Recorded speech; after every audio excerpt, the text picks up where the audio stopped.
Good morning, students. Today we shall study Lesson 9. Topic of the lesson is the Great Stone Face 1. So, to understand that what about the chapter is, I would like to give you a briefing of this chapter. Let's read before you read the chapter.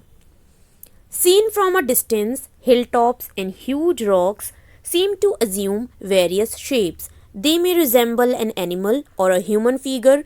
People attribute stories to these shapes. Some stories come true, others don't. The Great Stone Face is one such shape that reminds the inhabitants of the valley of a prophecy.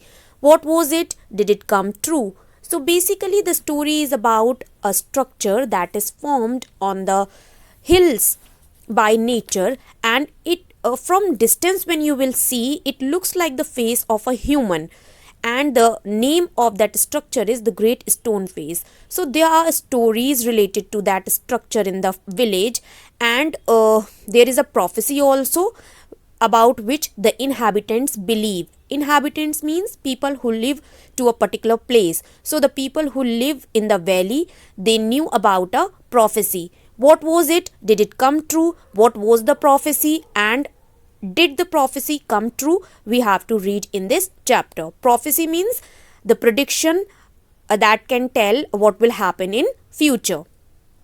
So basically, the prophecy is about the Great Stone Face, which is formed on the side of hills by nature. Now let's start the story. One afternoon, when the sun was going down, a mother and her little boy sat at the door of their cottage talking about the Great Stone Face. They had only to lift their eyes, and there it was, plain to be seen, though miles away, with the sunshine brightening all its features. So, in the valley where the Great Stone Face was situated, one afternoon when the sun was going down, that means it is the time of the evening, a boy with his mother was sitting at the door of their cottage, and they were talking about the Great Stone Face. For watching the stone face, they just need to lift their eyes, because the stone face was looking from their cottage only, and though it was miles away from their home, but they can see from their cottage, and its features, the Great Stone Face features, were brightened at that time because of the sunshine. And what was the Great Stone Face, and what was that Great Stone Face? Let's see. The Great Stone Face was a work of nature formed on the perpendicular side of a mountain by some immense rocks which had been thrown together so that when viewed at a proper distance they resembled the features of a human face. So what was the Great Stone Face? It was the work of nature. It was formed on the side of hills by nature. So when someone will see it from a distance, it resembles the feature of a human face. If the spectator approached too near, he lost the outline of the enormous face and could only see a heap of gigantic rocks piled one upon another. Though if someone see that structure from a distance, it looks like the face of a human, but when someone comes near to it, so it looks only a heap of gigantic rocks. That means a group of rocks that is piled one upon another. But seen from a distance, the clouds clustering about it, the Great Stone Face seemed positively to be alive. When someone sees that structure from a distance, so it is clustering. What is the meaning of clustering? That means gathering. So the Great Stone Face can be seen in the cluster of clouds, and it looks like that it is positive and it is alive, that the Great Stone Face is alive. It was the belief of many people that the valley owed much of its fertility to the benign face that was continually beaming over it. So what is the meaning of benign? That means kind and gentle. So that is the belief of many people who live in the valley, that the fertility of that valley is just because there was a kind face, that is the Great Stone Face. A mother and her little boy as we said earlier, sat at the door of their cottage, gazing at the great stone face and talking about it. The child's name was Ernest. So, in the starting of the story, we have read about a boy and his mother. They were sitting at the door of their cottage and they were gazing the great stone face, and the name of the child was Ernest, which is the second main character of this story. Mother, said he, while the great face smiled on him, I wish that it could speak, for it looks so very kindly that its voice must indeed be pleasant. If I ever see a man with such a face, I should love him very much. So the child, whose name was Ernest, said to his mother that he wishes that the great stone face could speak because it looks very gentle. So he thought if that gentle face would have a voice, so indeed its voice will be very pleasant. So he want to see that face with a voice, and he said that if the great stone face would speak, he would love it. If an old prophecy should come to pass, answered his mother, we may see a man sometime with exactly such a face as that. His mother replied that if the prophecy I have told you already, prediction that tells what will happen in future. So his mother said that if the prophecy will come true, then we will meet a person who will exactly look like the stone face. What prophecy do you mean, dear mother? Eagerly inquired Ernest. Please tell me about it. After listening that, Ernest asked his mother that what is the prophecy? Please tell me about, he said. So his mother told him a story that her own mother had told her when she herself was younger than little Ernest, that at some future day a child should be born near here who was destined to become the greatest and noblest person of his time, and whose face in manhood should bear an exact resemblance to the great stone face. And then his mother told him a story which her mother had told her when she was a child. So she told that it is a prophecy that in the valley a person would take birth who will resemble the great stone face, whose face would just like the stone face, and he will be a human, and we will see that person. That person will be the greatest and noblest of his time, who will look like the great stone face. Many still had faith in this old prophecy, but others took it to be nothing but idle talk. At all events, the great man of the prophecy had not yet appeared. Her mother told him that some people believe that the old prophecy would come true, and some people believe that it is just an idle talk. But the great person who would resemble the great stone face had not yet appeared. His mother told him. "Oh, mother," cried Ernest, clapping his hands above his head, "I do hope that I shall live to see him." Then Ernest said that he also wanted to see the person who would resemble the great stone face, who would be the greatest and noblest person of his time. His mother was an affectionate and thoughtful woman. It was proper, she thought, not to discourage the fanciful hopes of her little boy, so she said to him, "Perhaps you may." So Ernest's mother was very kind, very thoughtful woman, so she thought that she should not discourage the hopes of her child, and she said, "Perhaps you may." And Ernest never forgot the story that his mother told him. It was always in his mind whenever he looked upon the great stone face. He spent his childhood in the log cottage where he was born, was dutiful to his mother and helpful in her in many things, assisting her much with his little hands and more with his loving heart. So Ernest never forgot that story which his mother has told him about the prophecy, and the story was always in his mind. Whenever he looks at the great stone face, he thinks about that story, that a person will come who will resemble the great stone face. Ernest has spent his childhood in that log cottage only where he was born. He was very obedient. He helped his mother in many things. He assists his mother with his little hands, and his heart was full of love. In this manner, from a happy yet often pensive child, he grew up to be a mild and quiet youth. Pensive means thoughtful. So Ernest was a very happy but thoughtful child. Now he grew up and he became young. Ernest had no teacher, but the great stone face became one to him.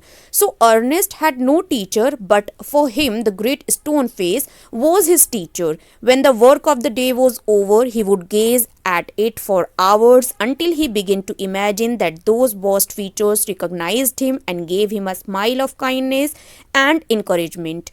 So what Ernest used to do whenever his work was completed, he used to gaze at the great stone face, and he started imagining that the great stone face recognizes him and give him a smile of kindness and encouragement. It is the imagination of Ernest.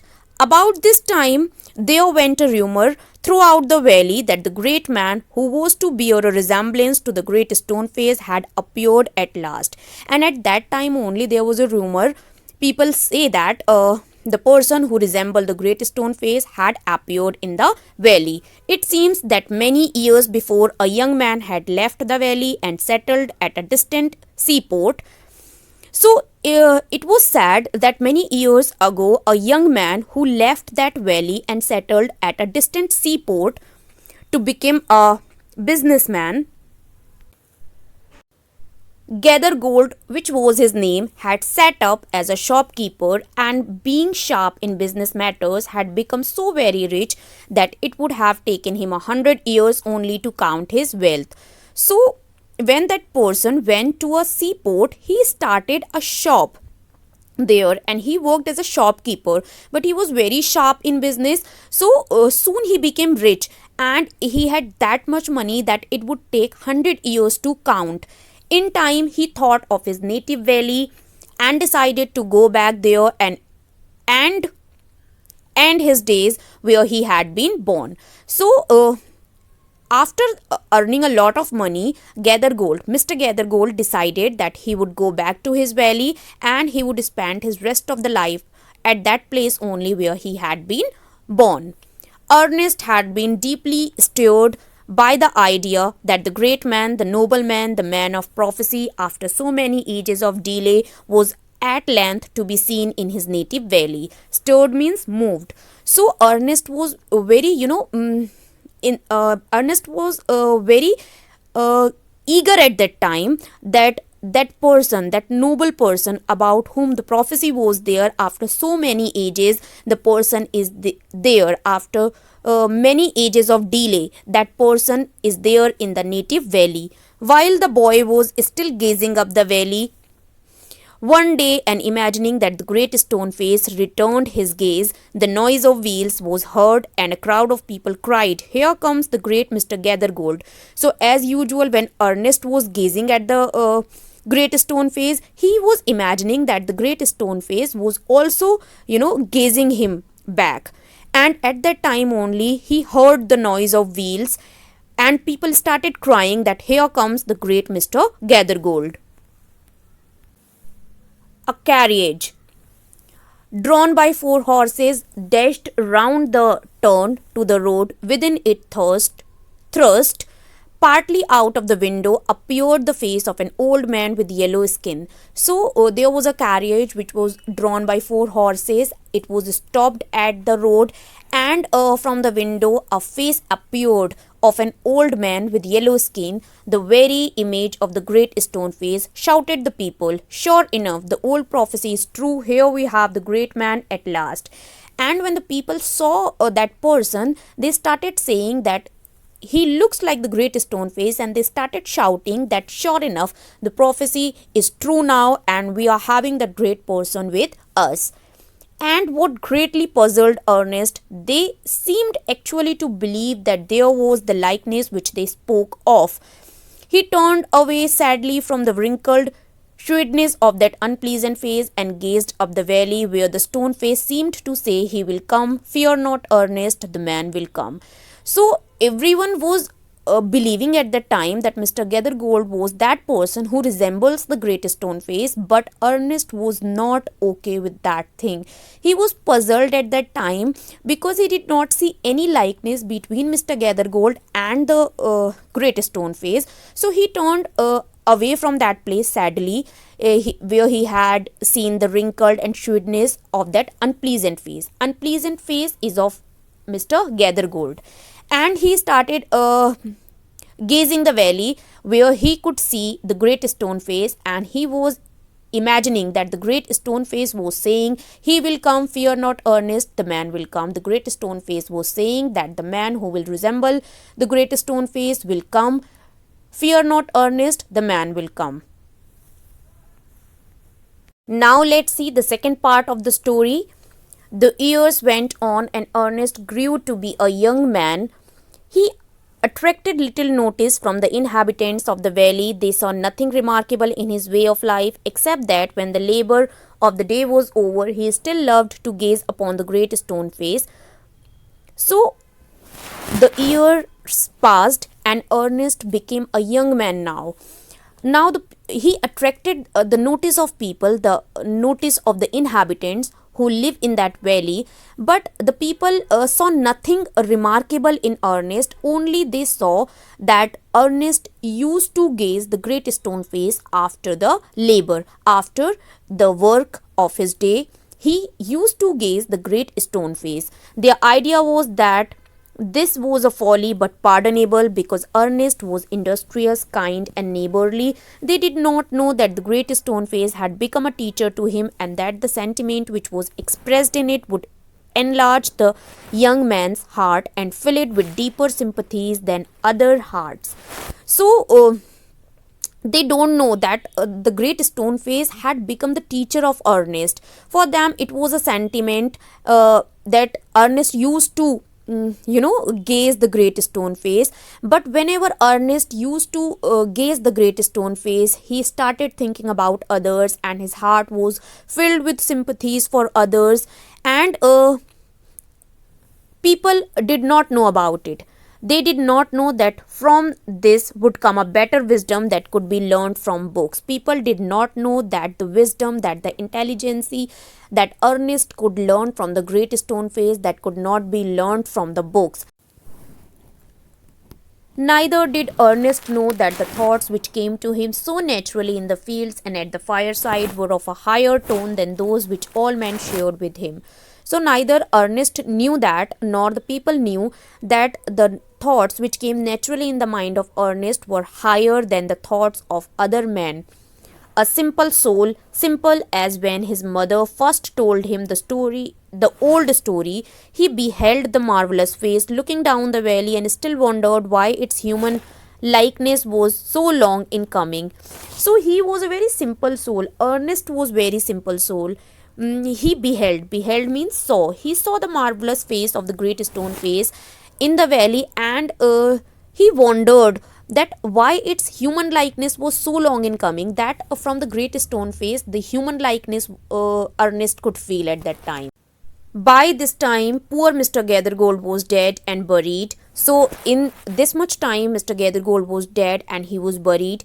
His wealth, which was the body and spirit of his existence, had disappeared before his death. So the wealth which he has earned, it was disappeared before his death. Since the melting away of his gold, it had been generally agreed that there was no great likeness after all between the ruined merchant and the majestic face upon the mountain. And at that time it was clear that there was no likeness between the great stone face and the merchant.